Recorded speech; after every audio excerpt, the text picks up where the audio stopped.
Hayward crosses over and Darren's grill and drills it.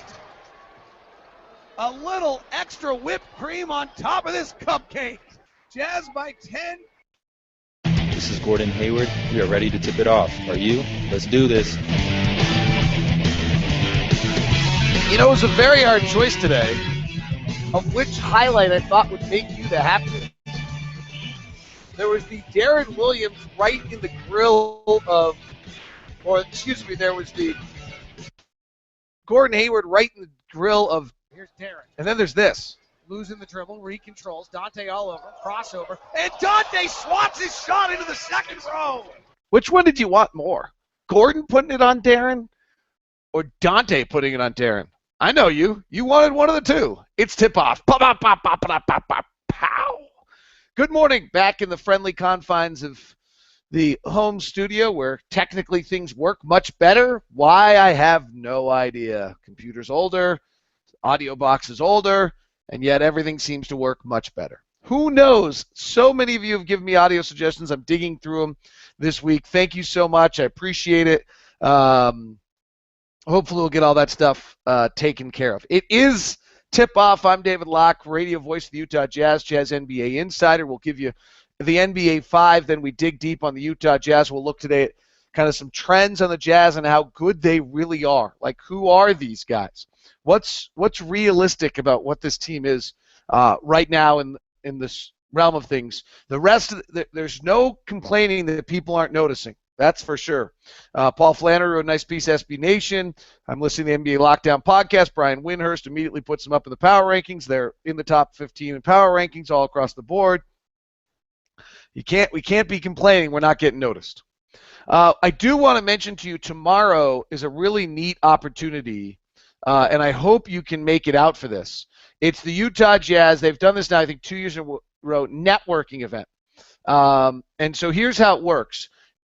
We play the Knicks tomorrow, and you come out at 5 o'clock, and the Jazz will have about 10 executives in attendance. So Randy Rigby, president of the Jazz, Clay Jensen, senior vice president, ticket sales, suites and clubs, Chris Baum, senior vice president, corporate partnership, Craig Sanders of marketing, Frank Zhang of communications, then the Utah Grizzlies, vice president of corporate partnership, the Real Salt Lakes, vice president of broadcasting and communications, the general manager of the Salt Lake Bees, Mark Amicone, Nona Richardson, who's the senior associate athletics director from student athlete support, University of Utah, John Larson, general manager of Miller Performance, and I will stop by as well. I am a little busy pregame. So here's how it works.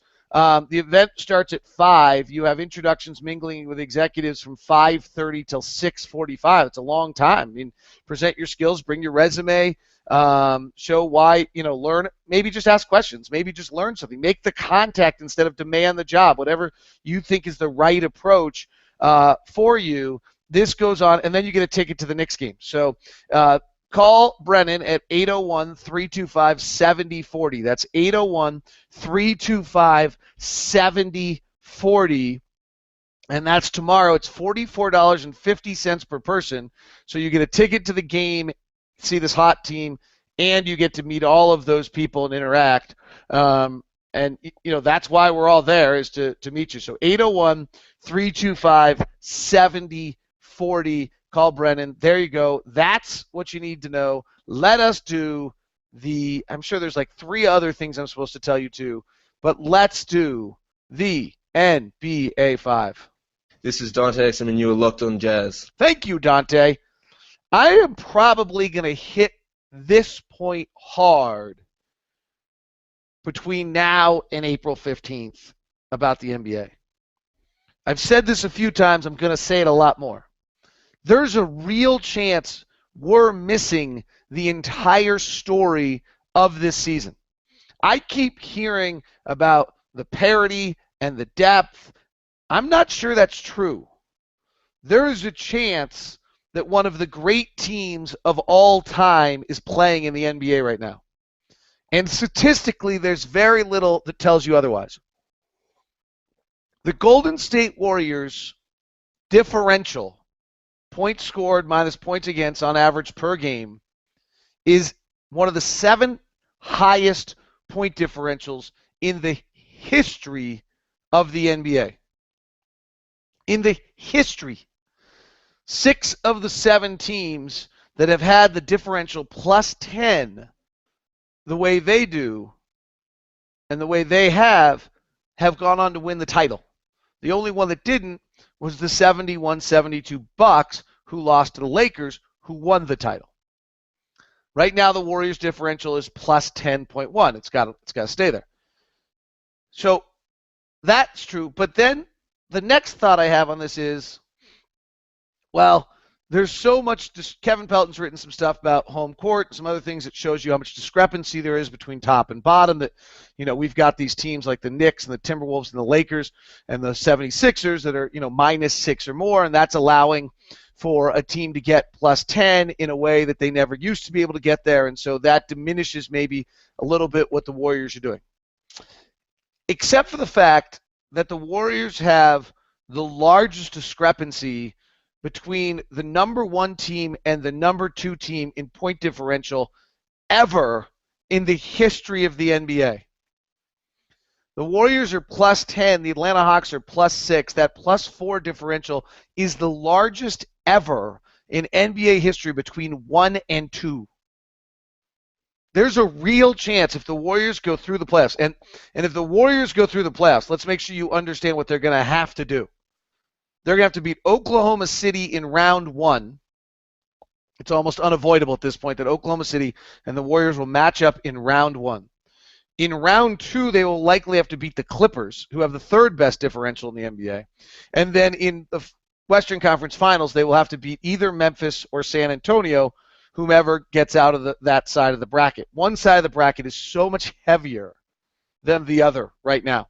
The Warriors, the Thunder, the Clippers, and the Blazers are on one side. The Grizzlies, the Rockets, the Mavericks, and the Spurs are on the other side.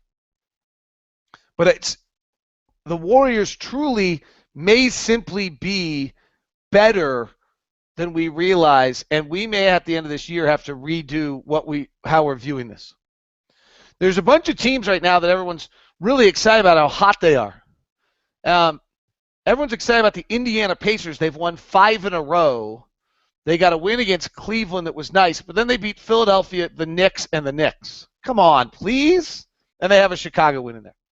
Please don't inundate me with this Eastern Conference crap about how good these teams are when, I understand Indiana's actually playing well. It's an interesting story. They've won 8 of their last 9. They've clicked it. But of those wins, 2 of them are against the 76ers and 2 of them are against the Knicks.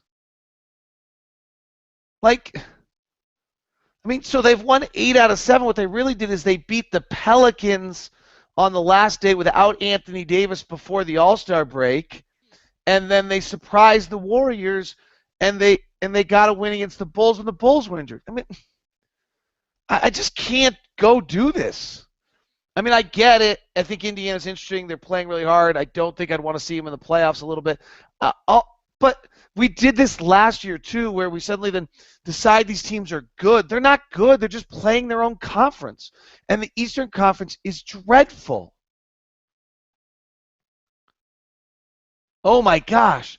On fire are the Charlotte Hornets. They've won 5 in a row, and they are ready, and here they come. Orlando, the Lakers, the Nets, the Raptors, and the Pistons? Stop it.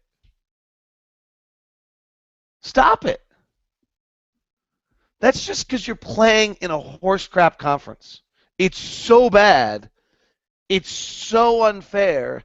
And as we talked about, it's never going to change. It's so bad. The Jazz are 26-36 and would be an Eastern Conference playoff team. And don't kid ourselves. We're playing really well. I don't think we're any better than 11th in the West. Phoenix is not playing as well as we are right now, but let's not discredit the fact they're 33-31. Right? We're 11th in the West. We're unquestionably an Eastern Conference playoff team. It's a joke. It's just terrible. Quietly, the Spurs have won 5 in a row. That one I would say is a little more legitimate. Tony Parker dropped 30 yesterday. The Spurs might be coming back. Tony Parker's the key to everything. Their wins aren't totally awesome either, though. Worth noting, it's Sacramento, Phoenix, Sacramento, Denver, and Chicago. But the fact that Tony Parker dropped 30 is more eye-opening. Though I would say this about the Spurs. I'd like to see them beat a good Western Conference team. The last good Western Conference teams they've played, and they have not been clicked in, I got it, but they've lost to Portland, Golden State, the Clippers. The Clippers again. The last time they beat Portland on January 16th at home is the last time they beat a top 9 Western Conference team. Let's before we all just look at a 5-game win streak and say, hey, they're back, let's take a minute. That is, and by the way, worth noting just on this whole differential thing, the Clippers, who got just waxed yesterday by the Warriors, just crushed, are the 3rd best differential in the NBA. And I got to tip a hat, Dennis. I'm really, it's clear, it's so abundantly clear at this point that he had to be traded. One for the well-being of the Jazz, and the other really is for the well-being of Ennis. 21 points, 12 rebounds, 4 assists in 28 minutes. I said it a few times coming up in the month previous. We may have to make a bad trade. We just may have to make a bad trade. This may turn out to be a bad trade. Ennis is averaging 14 points, 9 rebounds, 2 assists. 2 assists a game. 2 assists. I'm ecstatic for Ennis. I've rarely been around someone who needs success as much as he does. I really hope this works for him. He's shooting 56%. He's doing so many things well. He's playing so well inside himself. He's better playing with better players right now, it seems. It's terrific. It's unquestionable that we're better without him. It's unquestionable he's better without us, right? I mean, I think that's actually worth noting. Like, for whatever reason, he had checked out here. You know, it's sad that that's true, but he really had. You know, when you have 5 assists in the last 540 minutes, you're making a conscious effort to not play in the team system. And then when you turn around and have, 4 assists in that same time period, he had 4 assists last night. Like, come on. I guess you could be bitter, but for whatever the reason is, just take it as this. He clearly had checked out of what the Jazz were doing, and has checked into what Oklahoma City's doing. That is your NBA 5. Hi, Jazz Nation. This is Alec Burks. Thanks for being the best fans in the NBA. Jazz did it again, 3-1 on the road trip. Tomorrow I'll try to use the format to dig into a little bit of some of the things we saw on the trip. The defense is just great. Just fabulous. The pace of play is getting just so slow. We're just going to have to relish in this, guys. We're just going to have – ugly is the new beautiful. Like, we are going to play Memphis Grizzly ugly basketball here for a while. Maybe for a decade. And, it's not what Quinn envisioned, but it's what makes us win. We're slowing the games down. I think 9-point wins for us are going to be big. It's going to be we're going to go get in the half court against us as much as you possibly can, because we are going to wear you down. It's really an interesting trend here. I was looking at this, and this might be the road we're on, by the way. The 2008-9 Memphis Grizzlies added Marc Gasol. He became kind of an important piece to their puzzle. That's the year they fired Ivoroni halfway through because it was a mess and all. So they were a mess. They were 24-58. The next year, as Mike Conley developed, as Marc Gasol became a bigger factor, they still had Rudy Gay and O.J. Mayo on this team, so they really hadn't figured out who entirely they were, what their entire identity was. They were actually the 10th highest pace of play team at that point, and this is in 2009-10, and they win 40 games. which is kind of probably pretty similar to where we are that year. But they're still 19th defensively. It's in 2010-11 with suddenly Rudy Gay's role diminishes. He misses some games. O.J. Mayo's role diminishes. They add Tony Allen, and they kind of find their identity. This is kind of what I think we could be next year or possibly the year after. They're 46-36. Now their pace is slowing down. They're the 9th best defensive team in the league, and they're 16th offensively. In 2011-12, it's the lockout year, and they end up winning 41 games and 25 losses. If you do a little math on that, they really actually break through considerably because of the 66 games. The equivalent of 41 wins that year is 51. So they break the 50 margin, and their pace slows down a little bit, and now they're the 7th best defensive team in the league. And then in 12-13, they jump to 56 wins, and now they become the slowest paced team in the league and the number 2 defensive. And this is really by 2012-13 where the grindhouse is built. And this is the team that they have today. And that's Marcus Toll, Mike Conley, and Zach Randolph, and then all the other. Those are the 3 pieces, and then everything else and Tony Allen is the 4th, and those are the 4 pieces, and then they rotate all the pieces around it. They hadn't traded Rudy Gay yet, but he becomes less important. I think they trade him during that year. I see a parallel between where we are, who we are, what we're doing, and what they've done. It doesn't have to be the exact same, but I kind of that's what I suspect is, you know, how we're going to play, what we're going to be, that type of team on a similar trajectory, trying to break through, trying to put those pieces together. Our 4 is probably, you know, a time will tell, but right now it's 3, and it's Gordon, Derek, and Rudy, and then the question is how long can we keep it together, and how long can, you know, it's always hard. You got to keep it together at some point here, and then you're adding Dante as he progresses, and then you're going to see whether or not, you know, Alec and Trey and all Elijah and all these other guys, how do they fit, right? Like, that's the game Memphis is playing, and Memphis has been moving all those other pieces. That's the projection, the trajectory that I kind of see us on. How good is this team right now? So since the All-Star break, since Rudy started, it's a very small sample size, and frankly, to what Mike, you know, we played Portland, San Antonio is pretty good, but we've also played the Lakers, Denver, Boston, Philly, and Brooklyn. So 5 of our 9 games are against teams. We're the 3rd best efficiency differential in the NBA. So as much as our offense has struggled, our defense is so good that since the All-Star break, over the last 9 games, we're the 3rd best team in the NBA efficiency-wise. Pretty incredible. Number 1 defensive team. And that's just, you know, are we the 3rd best team in the NBA? No. But the fact that we're playing for a period of time at that level, yeah, pretty incredible. Pretty incredible. Our defensive rating since the All-Star break is 89.7. League average is, since the All-Star break, it's actually down a tiny bit. It's about 102. The next closest is Indiana at 91.9, so we're 2 points per 100 possessions better than that. And then after that's Milwaukee at 95.3. Since the All-Star break, there's only 1 team within 5 points per 100 possessions of what we're doing defensively.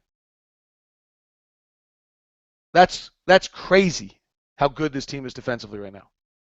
Some of it has some outliers, by the way. You know, I thought UtahJazz.com tweeted the other day something about what teams are shooting against us from above the arc. In fact, let me see if I can find this for you.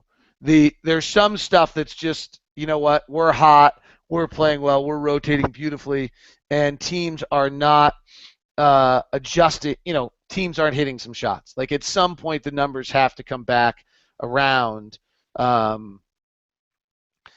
Here, I'll show this to you. It's because we can on Google today. This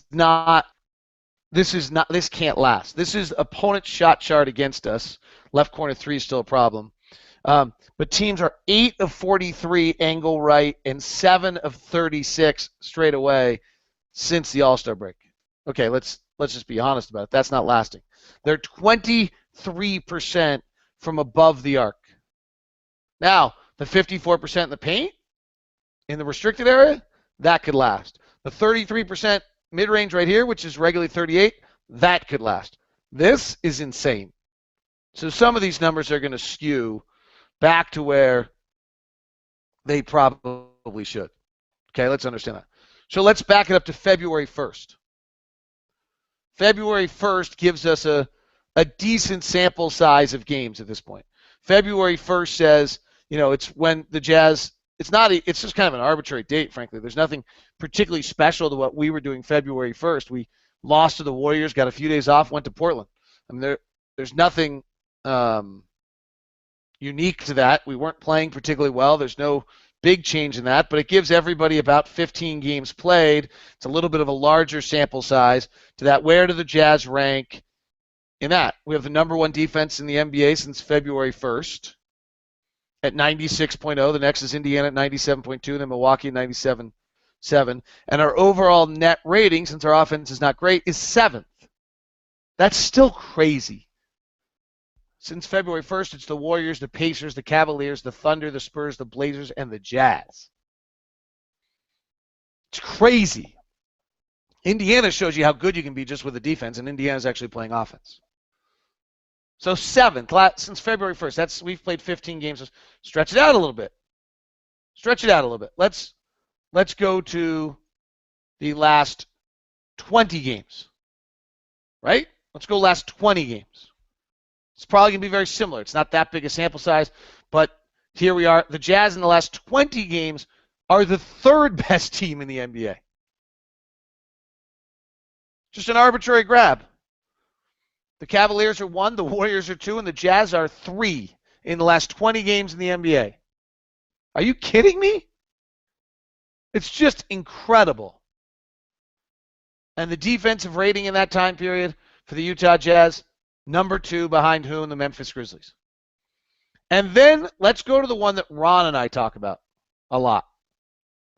The one that Ron and I talk about a lot is East Coast road trip. We go to Miami and win. And we're 20-17 since that day. And that's half an NBA season almost. And yeah, really we could pick it, the Washington game. We go on that road trip. We get beat by Washington, New Orleans, and the guys bring it back together. And to Ron and I, this is the date that actually means more. We're now talking 37 games of basketball. And in that 37 games, you date it back that far, the Jazz are 13th best in the NBA. 13th best. 37 for half the season, we're the 13th best team in the league. Crazy. Awesome. Defense is 5th. And obviously have trended better. Cantor's a huge part of a lot of that. There is not a single sign of what's going on right now with the Utah Jazz that it's illegitimate. That it's a farce. That it's a sample size that's, hey, being third best in the NBA, that sample size is a joke. Being third best over 20 games? I don't know. That's getting to be an awful lot. Since February 1st, 7th best? Pretty damn good. 13th best over 37 games? I can sit on that. I can feel comfortable with that. We're a middle-of-the-pack team in the NBA now. We've gone from one of the worst teams in the league to a middle-of-the-pack team in the NBA and maybe better. Without an inch of team building. With simply asset accumulation. I hope everybody realizes how crazy this is.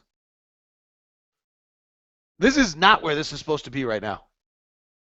This is accelerated by Quinn Snyder and his staff. These players, the development of Gordon and Derek is crazy. This is nuts. Totally, 100% nuts. And I hope you're loving every second of it. The storyline is Rudy.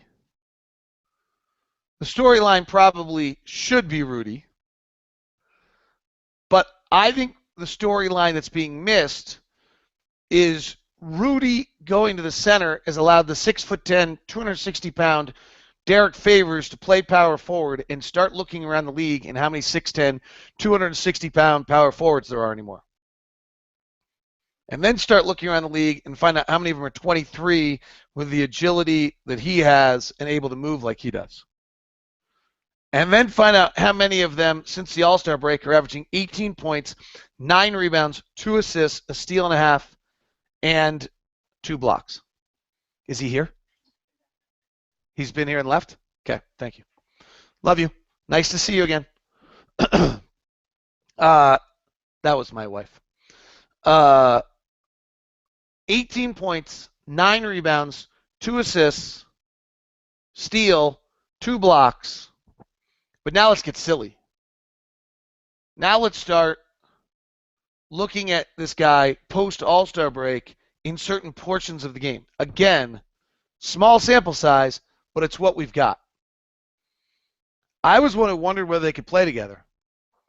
Early in the year, what was going on was Derek couldn't figure out how to play with Rudy. Quinn figured it out for him. And now it's pretty awesome. And what's more awesome is as the game develops, how good he's becoming. In second half of games, Derek Favors is shooting 64%. If it was for 36 minutes, he's averaging, or actually, you know what? I don't even do it. You can just extrapolate times everything I'm about to say by 2, and you'll understand what if he played a whole game at this level, what it is. Because it's just, his impact is crazy. Second half, he's averaging 10 points, 5 rebounds, an assist, a steal, and a block. Right, 20, 10, 2, 2, and 2 at 64% in second half of games. What about fourth quarters? In the 9 fourth quarters since the All-Star break, Derek Favors is averaging 6 points per quarter, shooting 70%. That might be the storyline that's as important as any other on this team. Because the other thing is, all of the defensive prowess that we've saw out of Derek that wasn't showing up numerically is now beginning to show up. Since the All-Star break, with Derek Favors on the floor, our defensive rating is 87.5, and our net rating is 13.3. Net rating is points per 100 possessions positive. Are you kidding me? These numbers are absurd. Totally absurd. He's as big, if not a bigger story, than anything else that's going on here. And probably should be talked about more than Rudy. Rudy's fabulous. Rudy's awesome. Rudy's game-changing. Rudy's dynamic to watch.